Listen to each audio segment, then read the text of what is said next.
barbecue pork, spare ribs sa mga pampalasa ay nandyan na sa screen. Pakibasa na lang at tinatamad na ako magsabi isa-isa. Minarinate ko nga lang pala yan ng 4 hours sa ref or depende sa inyo kung ilang oras ang gusto nyo. Pwede rin magdamag kung hindi kayo nagmamadali at para mas manuot ang lasa sa loob, mas masarap.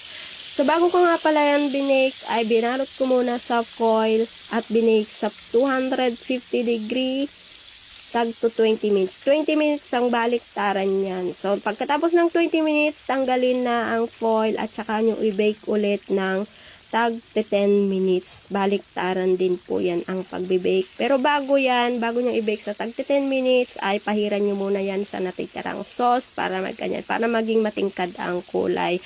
At pagkatapos ng tag 10 minutes, hanguin nyo na lang yan at hiwa-hiwain sa kanyo i-serve. So, lang. Bye!